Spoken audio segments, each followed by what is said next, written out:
we're in the center of a battle. If I were the enemy of God and want to destroy his work, I would get the young people and I would capture them. And so we're stepping out and we're in the center of it all. And that's why prayer is so important. It's not an easy option. This is the battle. This is where it is. Hello and welcome to Reframing Education, the show exploring education with Christ at the centre. My name is Johnny Thomas. And I'm Will Mortimer, and the focus for today's episode is the necessity of prayer. And we're delighted to be joined by Mr Andrew Tamplin. So, Andrew, thank you for joining us.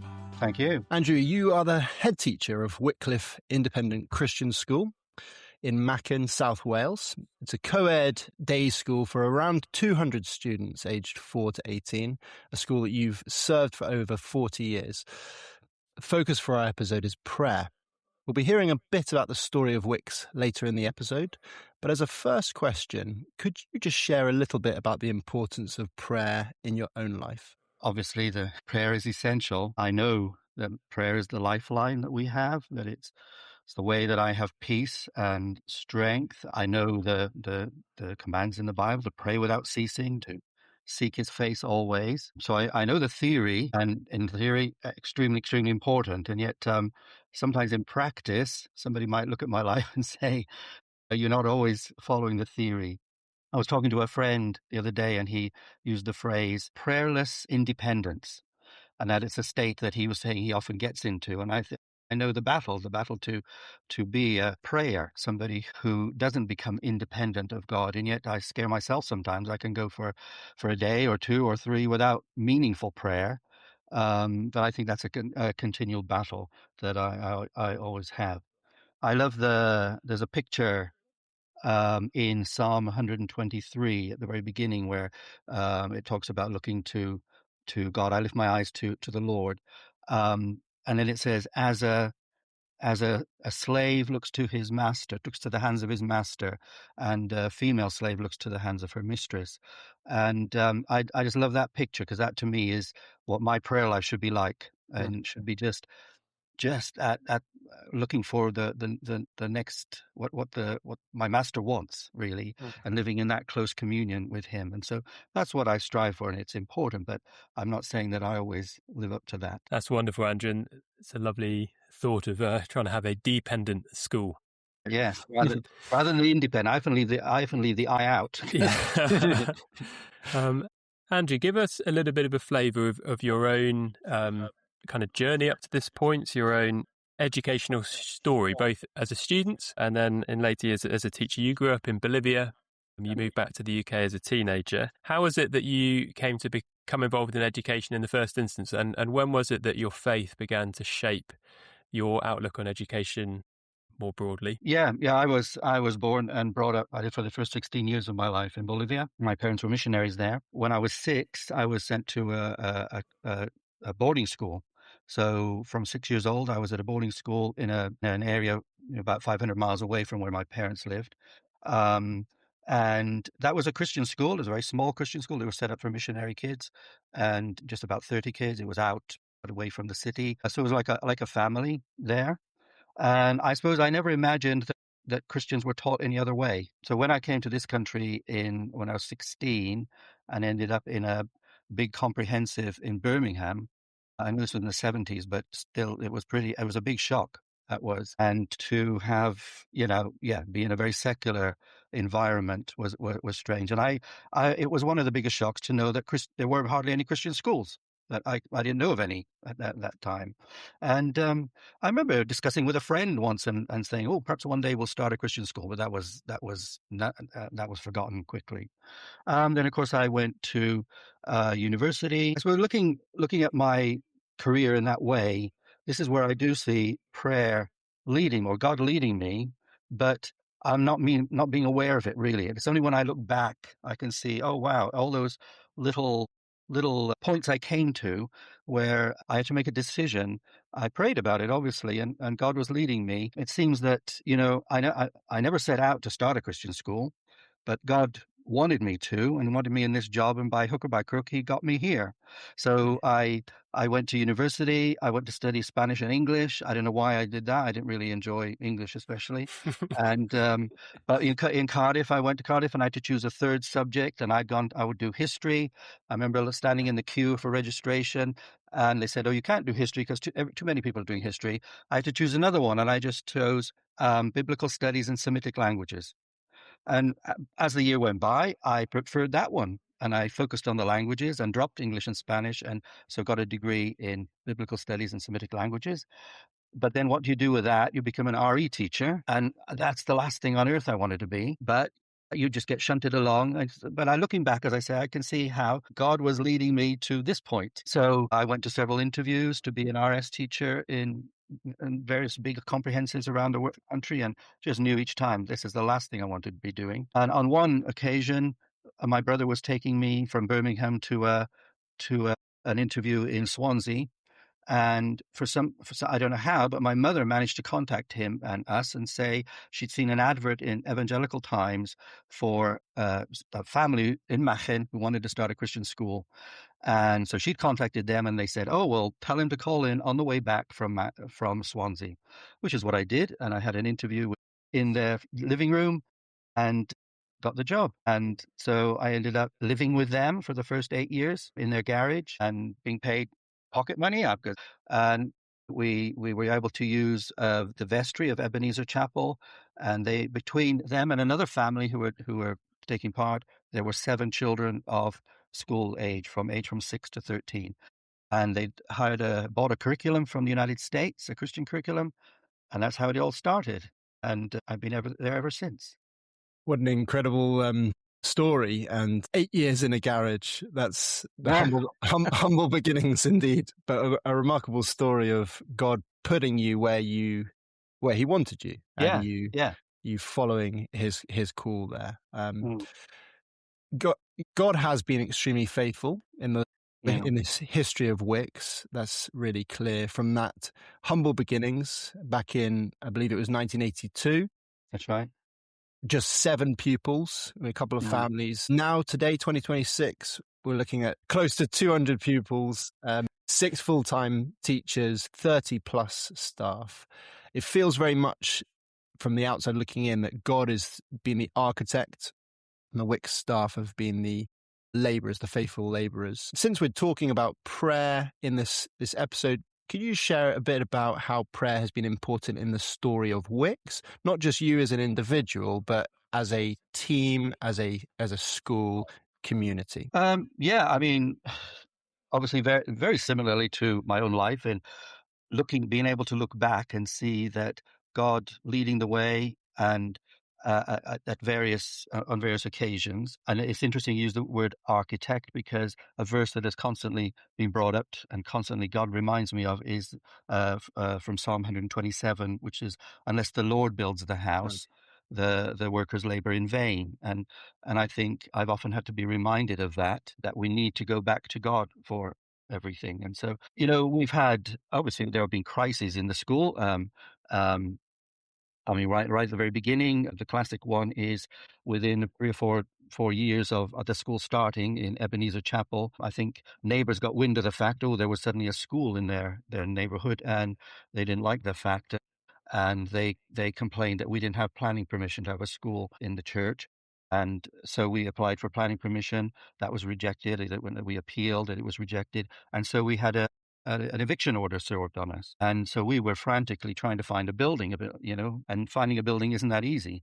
I just remember every Saturday morning going out looking for some building, and we just didn't find that. And we got to the point we were about 2 or 3 weeks of being evicted. And I remember sitting around the kitchen table and we were praying, we're discussing it, and suddenly a letter appears on the mat, and it was a letter from the council, basically withdrawing the eviction order because they informed us that in Parliament in London, they'd reviewed the use of building categories, and now you could have a school in a church. They could be used for educational purposes.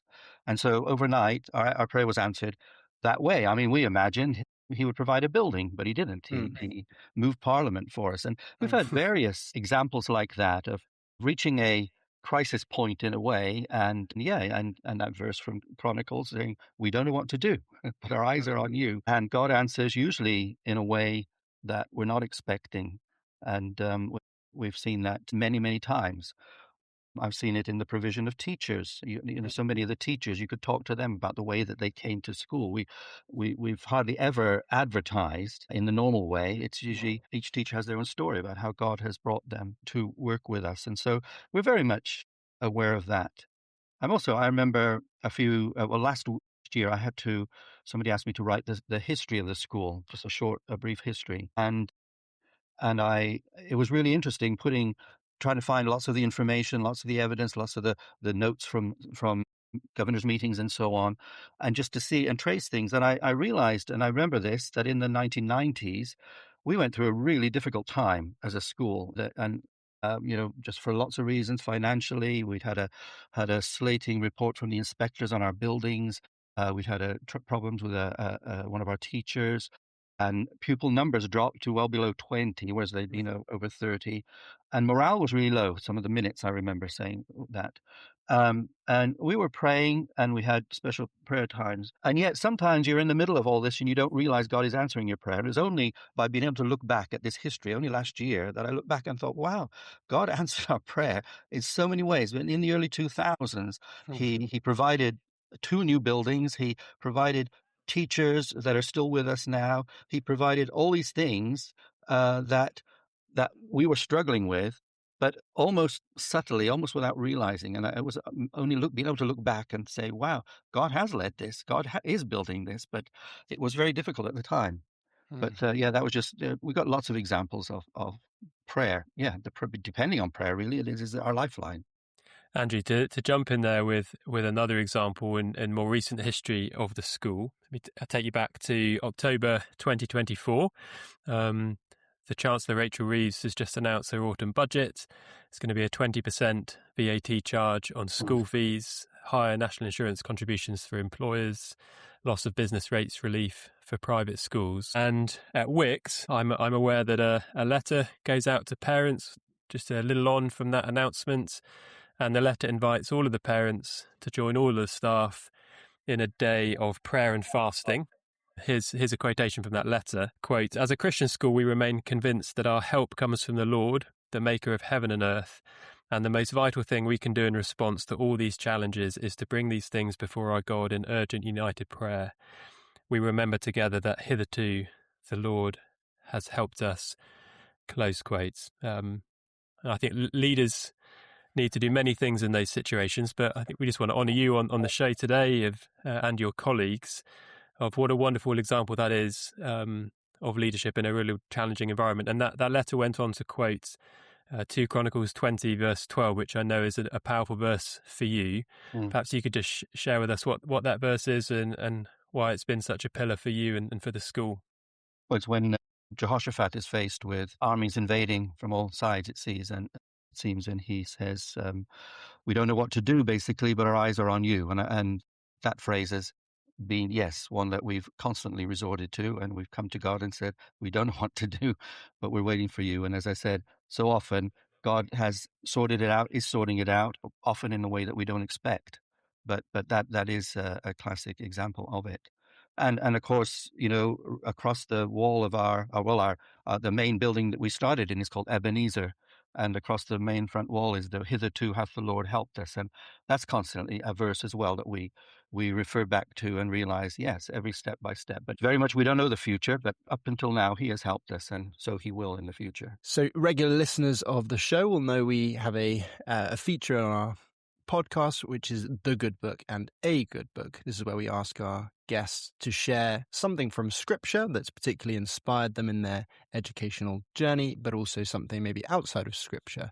The floor is yours. There are lots of verses, aren't there? But there's one in particular that I constantly refer back to for myself and for when I'm dealing with students in school with any issues, and it's Proverbs 4:23, I think, which is, above all else, guard your heart, for out of it are the issues of life. To me, that just sums up the whole the core of everything, that this everything comes back to a heart issue. And I'm able to use that often in my dealings with students. If we're going through a difficult time with a particular student, getting them to look into their heart and see what's there, and that's the problem. And acknowledging that the Bible says that the heart is desperately wicked, and who knows it? Who can know it? Only God can. And he's the only one, and it's only the gospel that can clean a human heart. And so it's a privilege to be able to do that, I think. And so that is a verse that I refer back to quite a bit. And any books outside of Scripture that have been particularly influential? There's a book that I often resort to and read or dip into, and it's called For the Children's Sake by Susan Schaefer Macaulay. This is a book. I mean, Susan Schaefer Macaulay is explaining the work of Charlotte Mason, really, who was an educator in the 19th century. But she goes back to the Christian principles that are behind it. But every now and then I read it just to be encouraged, just to when I'm feeling a bit stale in my teaching, when I'm being impatient with the students, particularly at exam time, when you feel as that you're giving the impression that all that matters is passing GCSEs or A levels. I often need to resort to read just a few chapters from this book, and that has helped me a lot. So that's just a book that has helped. Thank you. And for those who may not be familiar with Charlotte Mason, could you just share just a little bit about who she was and what kind of influence she's had in the field of education? Yeah, she was an educator and quite a radical educator in the 19th century, and in a time when education was very, very traditional, very old style. And she came and basically put value on the child, on the fact that they were created in the image of God, and wanted an education that was a bit freer, that served the whole child. It's the kind of thing that you can go outside and enjoy nature. And I would love to do something like that in school, but then you've got to write letters to parents, and you've got to do all kinds. There's so many restrictions on now to just being able to go out. I mean, I used to take the kids every week up the mountain, and that would just be me. I look at it now, me and the children.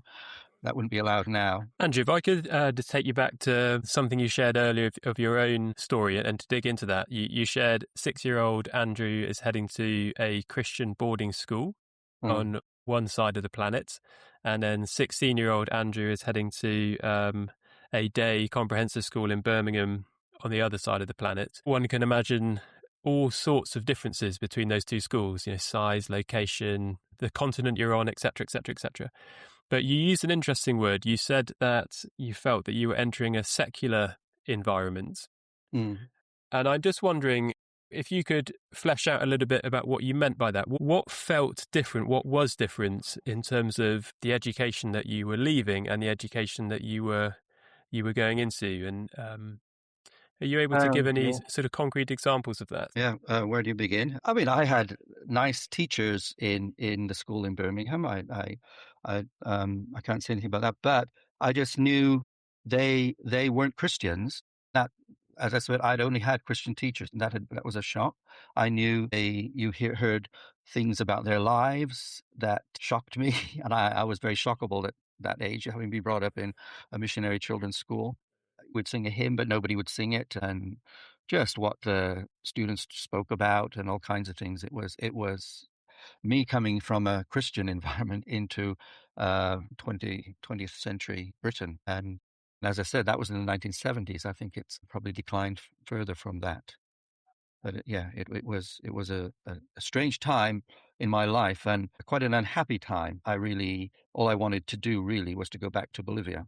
To come at a similar question, perhaps from another angle, and speaking as someone who didn't go to a explicitly Christian school, you're now the head of a Christian school. It's in your name. Your most recent Estyn report, which is the Welsh equivalent of Ofsted for our listeners who aren't familiar with that, said this. They said, Wyclif is a Christian school that bases its educational philosophy on a mainstream evangelical principles and concepts. The school's practice is founded upon the belief that Christianity is relevant to every area of thought and life, with the Bible as the foundation of both the curriculum and moral teaching. Close quote. So that's something that they've picked up and they've seen. A very positive inspection report from them. what is it that they have seen? You know, what are some of the things that someone steps into a classroom in your school and says, this something different is happening here. There's a different foundation here. What would be some of the very practical things? You mentioned there your own experience, 6-year-old to 16-year-old. It was things like the content of the assemblies or the conversation of the teachers. Is it those things? Are there other things? Perhaps you could just flesh that out. When I first started in the school, and I used to go to head teachers' conferences and so on, I had a big hang up about what was the secret of a Christian school. I felt that I didn't really know what it was, and that perhaps there was some mystery, something that I had to find out about. And was it the curriculum? And I saw all kinds of fancy curriculums based on the character of God and things like that, which are all really good. But my mind just didn't think that way. But as time has gone by, I've realized that what is it that makes a Christian school? I think the biggest resource is our staff. And to have staff that are passionately in love with Jesus is essential, I think, for a Christian school. And I think that would be one of the biggest things you would notice. Jesus spoke about our hearts, and what comes out of our mouth is what is in our heart. Right? The mouth speaks of what is in the heart. And if you have staff who are passionately in love with Jesus, then that will bubble out in the way they teach. And I think that can happen in a state school as well. I think that can't help but happen if they really are passionate about that. But in a Christian school, it is something that should happen. Now, I don't necessarily mean bubble out in the fact that they're quoting Bible verses all the time and that. I don't think that's the thing they would notice. I think of that verse from Micah 6:8, a very famous, what is it that God requires of you? To do justice. So I think they would notice in a classroom that we love fairness, we love justice. We're teachers who will take seriously when children are being upset or being marginalized or not being treated properly. That's what I would encourage teachers to be. I'm talking, it doesn't always happen like that, but that would be a huge, really important thing. To love justice, to love mercy, that they would be kind. The staff and the ethos of the school would be one of kindness, and pupils would be kindness. And I know sometimes the inspectors and people coming in have noticed the kindness of the children. That's not to say all the time, but it's an important part of our education. And to walk humbly with God. And I think that everybody should notice that actually that teacher has another authority in their life. Yeah, just that's what is the big difference. And I suppose when I was in that school in Birmingham, I knew that wasn't the case. Yeah, there were other authorities in this life. To walk humbly with your God is quite a powerful thing. And I think a teacher in the state school can do that. That can become obvious to pupils, to others. That's a kind teacher. That's one who has another authority in their life. That's one who stands up for those who are marginalized and those who are on the edge and for those who are being oppressed. I began to think that, well, actually, a Christian school is that kind of school, is one where the teachers are passionate about Jesus. Now, I know in the end, we also have to learn about, our minds are always being infected by the world outside us, and we need to start thinking Christianly about things. And so we need to do that. But I think the basic secret of a Christian school is the staff who love Jesus. And I think that's hopefully what the inspectors would have seen, and that sharing out amongst the children as well. That's wonderful. Returning to our theme of today's episode of the importance of prayer, I'm wondering, Andrew, are there examples from the wider life of WICS, the wider life of the school, where prayer has been influential in the lives of the children and the families or the teacher? Any examples come to mind? Well, obviously we encourage prayer at any level, amongst anybody. So their parents have got together and they formed a prayer group. We've had sometimes they've come and they're gone, and then other parents come in and we'll start a group like that. And we have that. We have a prayer letter that goes out, and we have a whole many prayer warriors, many of them I don't know, across the country, who pray for the school and who are praying very faithfully to that, and I'm well aware of that. Within school as well, again, it varies. You get certain children within school who want to start a Bible study and prayer meeting, and they'll often use their lunch breaks to do that. And I'm always encouraged by the number that want to go and join that. And read the Bible and pray together. Well, obviously, as staff, we try to get together to pray. It's one of my regrets that we struggle always to find a time when we can have as many staff in as possible to pray together, because everybody's so busy and so many other children and other have to rush off and live far away and so on. But we have had times where we've met on our inset days and been able to pray specifically for the school in that way. So, as I said, we're always. I don't think anybody will get to the end of their life and say, I prayed too much. I should have prayed less, isn't it? It's always, this is the lifeline. This is the key to our relationship with our God, with our Creator. And so we encourage that within the school as much as possible. Absolutely, a prayer-dependent school. Yes. Great. Thank you so much, Andrew. You have been working in Christian education for some time now, since those humble beginnings in the garage. And over that time, you've obviously seen lots of changes. What are some of the significant changes you've seen? And then what words of encouragement, or maybe of caution, or both, would you have for those who may wish to serve God in the field of Christian education today? Well, within Christian education, when the school was first set up, it was really very easy to do that, and there were hardly any regulations. We just registered with the Welsh office at the time, and they sent a man out to check that I was teaching at least 4 hours a day, and we were registered as a school. Now the paperwork is way more than that now. And so a big change in education, I think, is whereas for a long time we were able to keep our heads below the radar in a way, we're being caught up in all the machinery of what education is in this country now, and we can't avoid that, and that's becoming more and more of an issue really in the way that we run the school. That's changed for me personally as head teacher. It's much easier now than it was before. I was about the only teacher there, and unless I did things, they didn't happen. So if there was going to be a school trip, I organized it. If the toilets had to be cleaned, I would do that. If the building had to be opened or closed, it was very much, and it was a much more lonely way. But now it's we've just a group of staff that it's just such a pleasure to work with and to be amongst. I don't think I'm your conventional head teacher in that we share out the role very much and work as a team. It's one of the nicest places to work, and just to come in and work in a Christian environment with the same themes, the same desires from different churches, but all with the same purpose. And that's been a big change that's happened. As far as encouraging somebody to be involved in Christian education, it is an encouragement. I think first of all the caution would be that we're in the center of a battle. If I think I were the enemy of God and want to destroy his work, I would focus on Christian schools. I would get the young people and I would capture them. And so we're stepping out, and we're in the center of it all. And that's why prayer is so important. It's not an easy option. This is the battle. This is where it is. And that's the word of caution. But the encouragement is, and you have to be in it for the long haul, it's such a privilege to be invited into the lives of so many young people.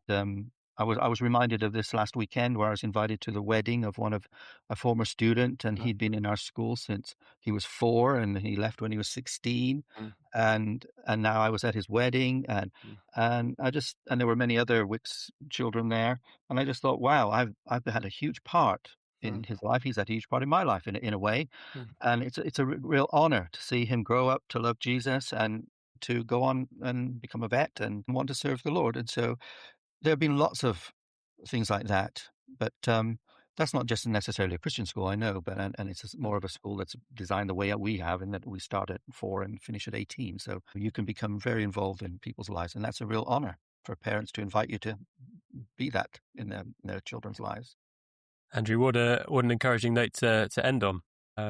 It's been a huge blessing having this conversation with you today. Thank you so much for joining us. Thank you. And thank you for enjoying this episode of Reframing Education. We exist to open up a conversation about Christ-centred education within the UK.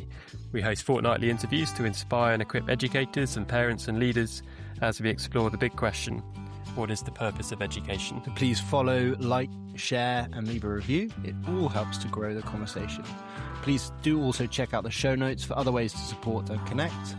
So thank you for listening, and until next time, may God fill education with the colour of Christ as we're drawn to the praise and love of our Creator.